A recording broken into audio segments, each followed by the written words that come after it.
here today with the brave 30-year-old Sarah Emma Edmonds, who was truly patriotic and an inspiration to all women. She was determined to fight in the Civil War, but to participate, she had to dress as a man. She went through many hardships and struggled all throughout war. Sarah, please come in. Thanks, Caitlin. Tell us a little about your early life before we get started. Well, I was born in 1841 in December in New Brunswick, Canada, with the name of Sarah Emma Edmondson. My childhood was very difficult and lonely. I was the daughter of a cruel farm worker who wanted a son to help him with his work.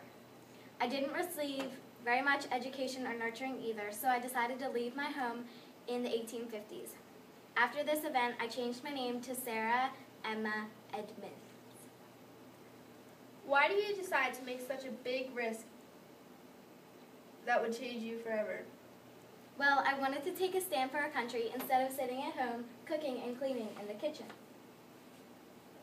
Women weren't treated equally at this time, so how were you accepted into war? In order to travel undetected and secure a job, I decided to disguise myself as a man and take up the name of Franklin Thompson. Soon I was working in Hartford, Connecticut as a traveling Bible salesman. Is it true that you have done many other occupations other than just a salesman? Yes. In fact, after my salesman jobs were beginning to come to an end, I stepped forward to be a nurse for soldiers. In March of 1862, I was assigned the duties of a mail carrier for the regiment. Later that month, I was a spy. What called you to work there, and why did you change jobs so many times?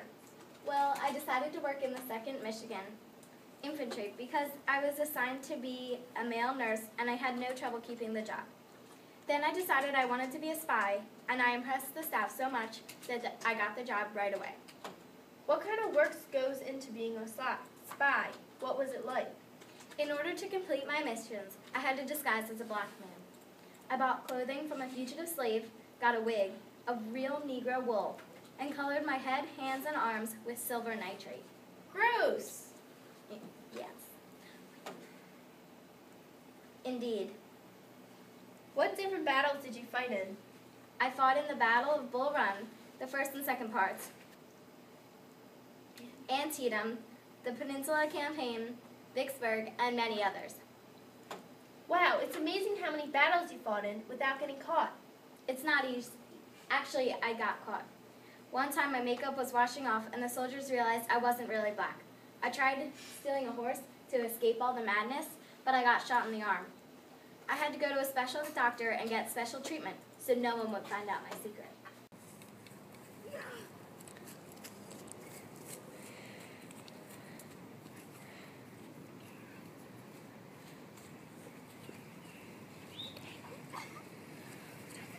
Wow, what happened? What hardships did you face? After a day of hard labor, my hands were blistered from my wrists to the finger ends. One evening, I got the chance to talk to a slave into exchanging duties with me. For the next 2 days, I carried buckets of water around the camp, a job that allowed me to gather information about other people's lives during the war. One day, an officer caught me. With little time to think, I slipped away during the night. What did you learn about slavery and the Civil War? I learned that being a slave is hard. It takes a lot of physical and mental endurance.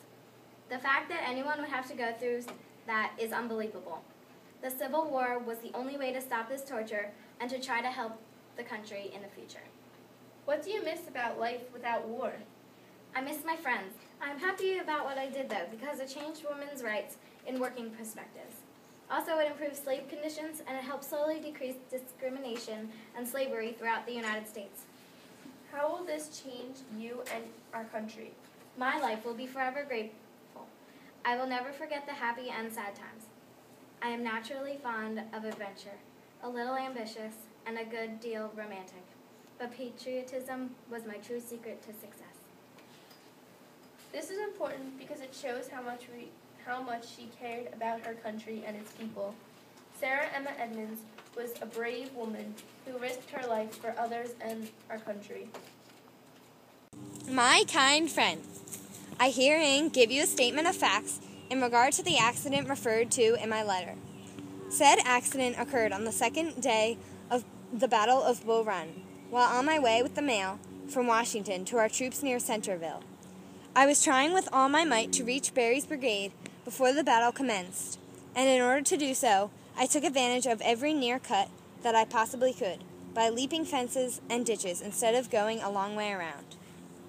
When I accomplished about half of the distance between Washington and Centerville, I saw a chance to cut off a mile or more by leaving the road and taking a shortcut, which I thought was the best to take advantage of. But after having gone a considerable distance from the road, I found myself confronted by a very wide ditch, which I attempted to cross, but instead of leaping across it, my mule reared and fell headlong into it, and I was thrown with such force against the side of the ditch that I was stunned and unable to escape further injury from the frantic efforts of the mule to extricate himself from such an unpleasant position. There was some water and deep mud at the bottom of the sand ditch, and where the mule tried to get up, his feet stuck fast in the mud, and he would fall back and try again.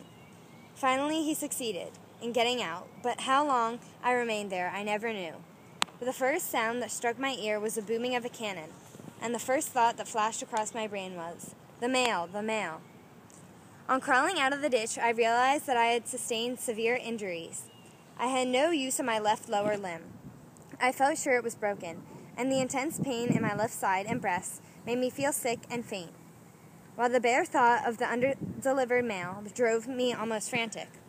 While my mind was thus taking in the situation, I was trying to creep towards the mule, which stood a few yards distant, patiently waiting for me. Notwithstanding my distressed condition, I at once set about readjusting the saddle and the mail bags, which now hung, mud-bed spattered, underneath the mule's stomach. But how to get the mud off and get on the mule's back was all important question. But after several ineffectual attempts to remount, I finally succeeded, by making loops in a long rope halter and fastening one end to the pommel of the saddle. I then started for the battlefield with the utmost speed that I could endure, and after extreme suffering I reached our troops, who had not yet become engaged in action, and after delivering the mail, I went to the rear where I found Dr. Vickery, with the hospital corpse and ambulance.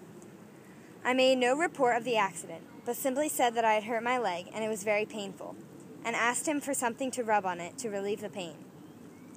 I have received internal injuries, which caused frequent hemorrhage from the lungs, but I dared not report the fact, nor apply for medical treatment, for the very first thing would have been an examination of my lungs, which to me simply meant dismissal from the service. Consequently, I took the utmost pains to conceal the facts in the case and silently endured all the misery and distress which the unfortunate accident entailed upon me, rather than to be sent away from the army under guard like a criminal.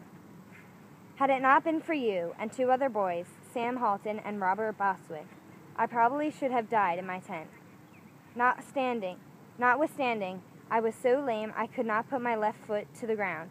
I would have not give up, but persisted in going after the mail. But when I returned, I had 3 dear friends to take the burdens from my shoulders. You distributed the mail for me, sold my watches, collected and took care of my money. Bostwick brought my meals to my tent, and Sam always had some new healing remedies for my wounds and bruises. God bless you all. 4 years ago, when I had an application filed for increase of pension, my left lower limb was bandaged from the ankle to the knee, and I had not been able to wear a shoe proper on it for over 2 years. On my left side, from the waist to the collarbone, I had to keep covered with porous plasters to enable me to breathe with any degree of comfort. Thank heaven, I am much better now than I was then, in many respects, but my entire left side from my head to foot shows symptoms of paralysis, and it may be that very soon I shall not need a pension. With my kindest regards to you and family, I am yours fraternally, Sarah Emma Edmonds.